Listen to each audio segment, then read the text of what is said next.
नवरात्रि की हार्दिक शुभकामनाएं दोस्तों। आज के शुभ अवसर पर मैं आप सभी लोगों के सामने आज से लगभग 13 साल पहले घटी हुई ऐसी खतरनाक भूतिया घटना की कहानी लेकर आ गया हूं, जो किसी और दिन नहीं बल्कि खुद नवरात्रि की पहली रात को ही घटी थी।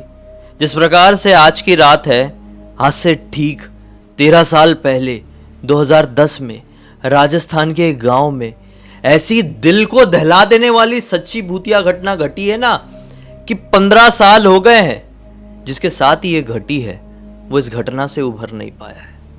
विवेक नाम के लड़के से ये कहानी की शुरुआत होती है। हम बिल्कुल 2010 में जाएंगे, तभी आप लोग सही तरीके से इमेजिन कर पाएंगे और कहानी को समझ पाएंगे। विवेक मुंबई में रहने वाला एक बढ़िया सा नॉर्मल सा साधारण सा लड़का। वो एक बहुत ही अच्छी उसकी फ्रेंड थी, उसके साथ लिव इन में रहा करता था। इसकी फ्रेंड का नाम था टीना। टीना और विवेक मुंबई में रहकर एक ही कॉलेज में पढ़ाई करते थे और एक ही साथ रहते थे, एक दूसरे के क्लासमेट्स भी थे। अभी 2010 में ही ये दोनों की ग्रेजुएशन कंप्लीट हुई थी। ग्रेजुएशन कंप्लीट होते से ही इन लोगों ने दुनिया भर में घूमना शुरू कर दिया था। इन लोगों का टारगेट ही था कि एक बार हमारी पढ़ाई कंप्लीट हो जाए, फिर तो इतना घूमेंगे जिसकी कोई लिमिट नहीं रहेगी। बहुत घूमे, घूम घूम के थक गए। अब होता ऐसा है कि नवरात्रि का दिन बहुत नजदीक आने वाला था, पहला दिन। तो इन लोगों ने प्लानिंग किए थे कि नवरात्रि के 9 दिनों में हम बहुत अच्छी पॉजिटिव जगह एक्सप्लोर करेंगे, जिन जगहों में हम कभी गए नहीं हैं, जिन जगहों में एक तरीके से माता रानी से जुड़ी हुई बहुत सारी चीजें रहती है, वहां पर जाएंगे। लेकिन कहाँ जाए समझ में नहीं आ रहा था। ये लोग तो अलग टाइप के ट्रैवलर, घुमक्कड़ टाइप के लोग थे। इनको स्पिरिचुअल चीजों का ज्यादा नॉलेज नहीं था। नवरात्रि को ठीक 4 दिन बाकी थे। अचानक से विवेक के एक फ्रेंड का, जो कि राजस्थान जलौर के पास एक बहुत ही छोटे से गांव में रहता था, उसका फोन आता है। विवेक के इस दोस्त का नाम था करण। करण फोन में बोलता है कि भाई, तुम लोगों को घूमने का बहुत ज्यादा शौक है ना, आ जाओ मेरे गांव में, आ जाओ। यहाँ पे जो नवरात्रि होती है मैं दिखा दूंगा। इतनी बढ़िया नवरात्रि वहां पे सेलिब्रेट की जाती थी कि मैं आप लोगों को वर्ड्स में क्या समझाऊं। विवेक को जब उसने पूरा एक्सप्लेन किया कॉल में, तो विवेक बहुत ज्यादा एक्साइटेड हो गया और उसने तुरंत ही टीना को मना लिया कि चलो, नवरात्रि जलोर के पास जो मेरे फ्रेंड का गांव है, वहां पे बहुत अच्छे सेलिब्रेट होती है, हम वहीं से शुरू करेंगे। 3 दिन बाद से नवरात्रि शुरू हो रही है। फ्रेंड भी उसकी बहुत ज्यादा एक्साइटेड हो गई और तैयार।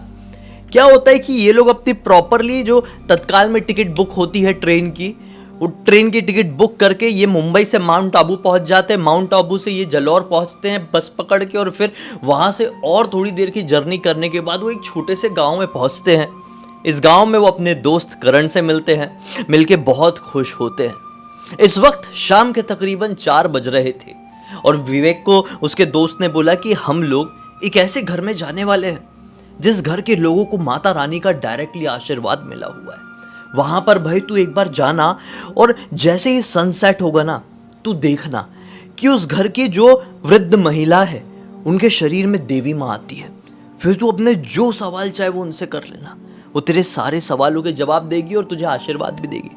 तुम दोनों भी एक दूसरे से शादी करना चाहते हो तो मेरा तो यही सजेशन है कि अपनी शादी को लेके उनसे प्रार्थना करना। एक बार उनका आशीर्वाद मिल जाएगा तो तुम्हें कोई दुनिया की ताकत अलग नहीं कर पाएगी।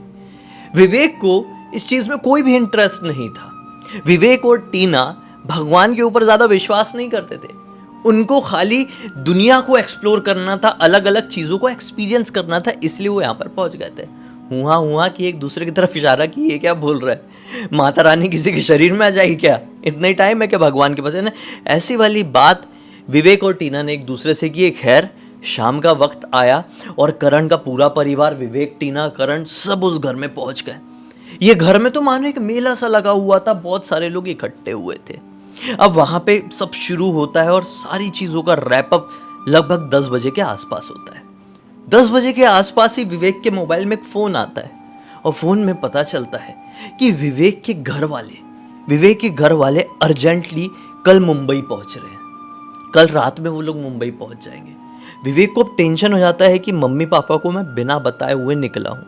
अगर उन्हें पता चल गया कि मैं इधर घूमने के लिए आया हूँ, ऐसे पैसे उड़ा रहा हूँ, तो मुझे बहुत डांट पड़ेगी, मेरी बैंड बज जाएगी। इनको सारी चीज़ें सेटअप भी करना था मुंबई वाले अपने फ्लैट में पहुँच के, क्योंकि विवेक के मम्मी पापा को नहीं पता था कि विवेक और टीना साथ में रहते हैं। सामान वामान सब फैला हुआ था, तो इन लोगों को अर्जेंटली मुंबई के लिए वापस निकलना था। प्लानिंग तो करके आए थे कि 2-3 दिन रुकेंगे और आसपास की जगह एक्सप्लोर करेंगे। राजस्थान पहली बार आए हुए हैं और ये गांव भी ऐसा टिपिकल राजस्थानी वाला डेजर्टेड गांव था, जैसा कि इन लोगों ने हमेशा से फिल्मों में सुने थे, देखे थे। लेकिन क्या करें, करण को बोलते हैं कि करण भाई निकलना पड़ेगा, बहुत अर्जेंट काम आ गया है। करण बोलता है नहीं नहीं नहीं नहीं, तू ऐसे नहीं जा सकता, और तेरे साथ तो टीना भी है, तू नहीं समझ रहे भाई, मत जा, मैं जो बता रहा हूँ मेरी बातों पर विश्वास कर।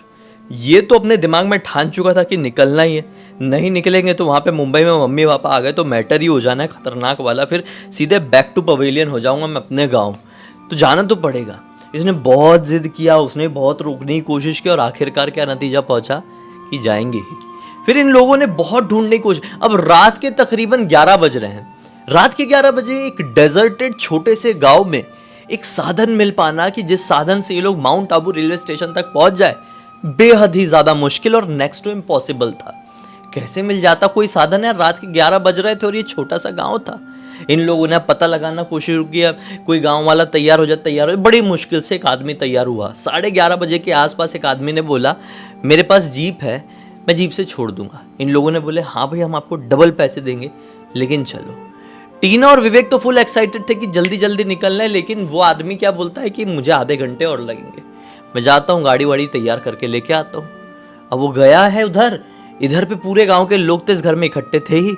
इधर इन लोगों को समझाने में लग गए कि भाई आप लोग मत जाओ, आप लोग नहीं जानते हो कि इस गांव के रास्ते में भूतिया एक्टिविटीज घटती है।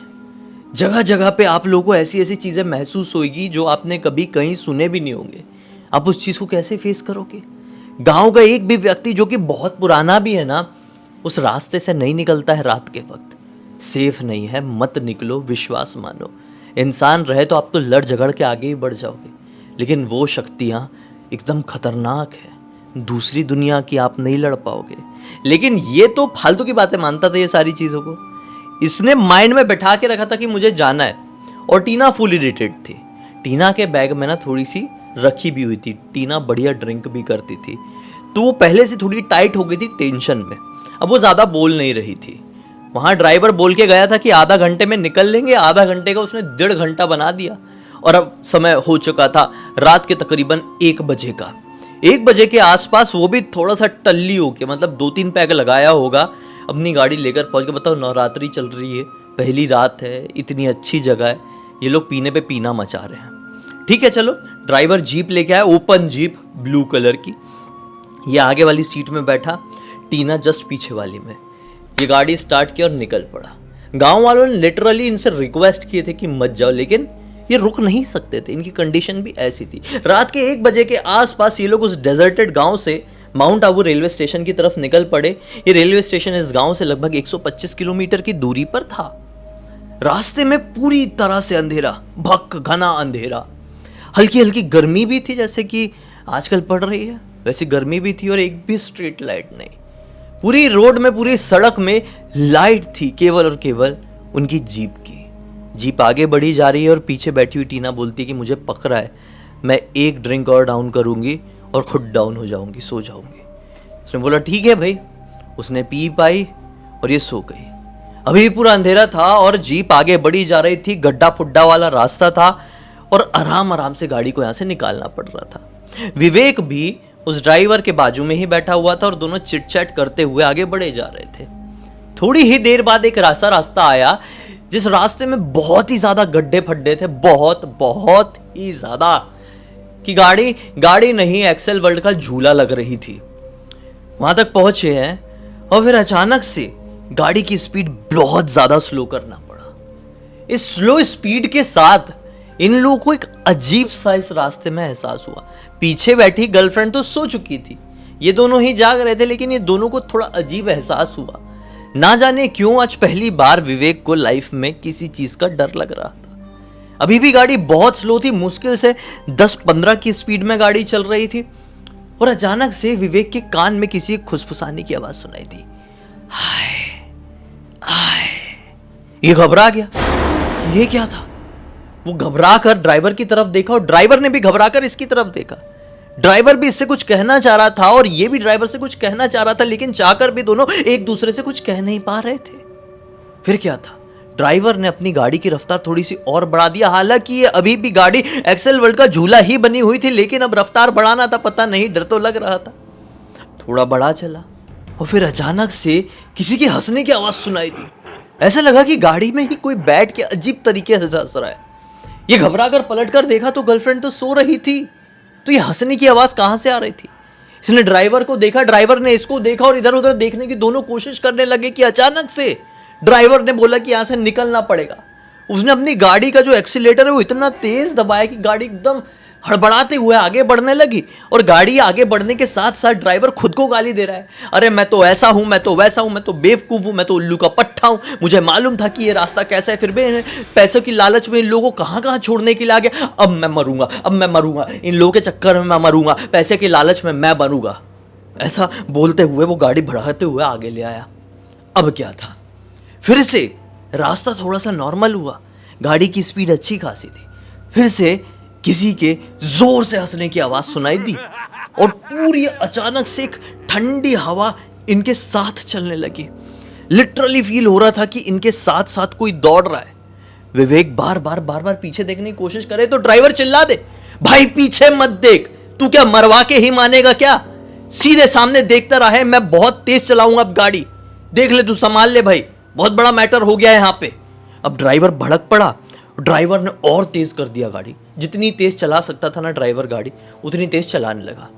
फिर अचानक से एक सुनसान रास्ते, मतलब 5-7 मिनट हुए होंगे, इनकी हेडलाइट से बिल्कुल सामने की तरफ लगभग 50 मीटर की दूरी पर एक वाइट कपड़े पहने आदमी खड़ा हुआ दिखाई दिया, जो कि ऐसे पोज में खड़ा था कि वो रोड क्रॉस करना चाहता है। ड्राइवर और विवेक दोनों उसको देख रहे हैं और ड्राइवर अभी भी बहुत फास्ट चला रहा है। जैसे ही गाड़ी उसके नजदीक तक पहुंची, मुश्किल से 10 फीट की दूरी रही होगी, वो आदमी जो एकदम कॉर्नर में रोड के खड़ा हुआ था, वो जुप से आगे आके ऐसे बीचों बीच में आ गया। ड्राइवर ने सोच लिया था मैं गाड़ी नहीं रोकूंगा, क्योंकि इतनी स्पीड से, अरे भाई लाइट की रफ्तार से कोई एंड में था और जुप से ऐसे बीच में आ गया। ड्राइवर वो उड़ा देना चाहता था उसको, उसकी फुल स्पीड भगा के, कि अचानक से मुश्किल से इतनी दूर, मतलब कैसे बताऊं, एक कमरा जितना बड़ा होता है एक नॉर्मल घर में, उतनी दूर की दूरी रही होगी और वो चीज मतलब लिटरली गाड़ी के सामने से गायब हो गई। और उस चीज को देखकर स्पीचलेस हो गया विवेक, स्पीचलेस हो गया ड्राइवर। ये दोनों की हालत टाइट थी और पीछे पड़ी हुई गर्लफ्रेंड सिचुएशन में ऐसी थी कि बाढ़ में जाए जनता, अपना काम बनता, मस्त सो रही थी। अब क्या हुआ भाई, बहुत तेज चला के वो माउंट आबू रेलवे स्टेशन पहुंचा। ड्राइवर ने बोला कि देखो भाई, हम तो यहाँ से नहीं जा रहे हैं, इधर बदकिस्मती से ट्रेन भी इतनी ज़्यादा लेट थी कि मैं क्या बताऊँ, 5-6 घंटे लेट थी। इन लोगों ने खुद की किस्मत को कोसे, बोले कि थोड़ा लेट ही निकल लिए होते या फिर अगली ट्रेन को ही पकड़ लिए होते तो इतना ख़तरनाक एक्सपीरियंस हमारी लाइफ में हमारे साथ नहीं होता। ऐसा था, फिर ट्रेन आई होगी, फिर सुबह का वक्त हुआ होगा, फिर ड्राइवर निकला होगा। इस घटना को 13 साल बीत चुके हैं, लेकिन इन 13 सालों में एक बार भी विवेक ऐसी अननोन जगह में रात के समय ऐसे ही घूमने निकलने का एक रिस्क नहीं लिया है। अगर कोई बोलता है कि मत जाओ तो वो नहीं जाता है, लोगों की बात मान लेता है। कभी भी भूत प्रेतों के ऊपर विश्वास नहीं करता था, पूरी तरीके से नास्तिक था, अब वो पूरी तरीके से आस्तिक हो चुका है। हालांकि उसी गर्लफ्रेंड ने तो कुछ एक्सपीरियंस की नहीं थी, लेकिन विवेक जब भी बताता है ना तो उसके रोंगटे खड़े हो जाते हैं। सोचती है कि मैं कितनी किस्मत वाली हूँ जो पी पा के सो रही थी भंड होके। उस टाइम के बाद से इस लड़की ने पीना पाना और बढ़ा दी है। उसकी थिंकिंग ऐसी हो गई है कि दारू पीती हूँ तो लाइफ सेट रहती है, लेकिन क्या बताएं, ऐसी लोगों का क्या कह सकते हैं। खैर, विवेक भी बहुत कोशिश करता है कि वो पीना पाना कम कर दे। पीना कम करेगी तो शादी वादी के बारे में सोच सकेंगे। अब ऐसी ही ज़िंदगी कितने टाइम तक चले, 35 साल के आसपास की इन लोगों की उम्र हो गई है, लेकिन पी ही रहे हैं। ऐसे ही चल रही है ज़िंदगी। खैर, उम्मीद करता हूँ कि आज की इस कहानी के ज़रिए आप लोगों को एक बहुत अच्छी सीख मिली होगी और एक अलग ही मनोरंजन। तब तक इस वीडियो को देखे हैं तो लाइक ज़रूर कर देना, चैनल को सब्सक्राइब करके बेल आइकन दबा के ऑल के ऑप्शन में क्लिक करना, क्योंकि इसी तरह के हैरान कर देना खौफनाक वीडियोस डेली आप लोगों के सामने लेके आता रहता हूँ। इंस्टाग्राम के लिंक इस वीडियो के डिस्क्रिप्शन बॉक्स मिल जाए, क्लिक करके डायरेक्टली वहाँ पर पहुँच जाना। और इसी तरह की कोई भी कहानी, टॉपिक या जानकारी आप लोगों के पास भी है तो लिख भेजना ना, हो सकता है मेरा अगला वीडियो कल आप लोगों के हिसाब से ही बन रहा हो। मेरे गेमिंग चैनल को भी सब्सक्राइब कर देना, लिंक वीडियो के डिस्क्रिप्शन बॉक्स में डाल दे रहा हूँ। चलिए, कल फिर से मिलते हैं। तब तक के लिए बहुत बहुत धन्यवाद। आपका दिन शुभ हो।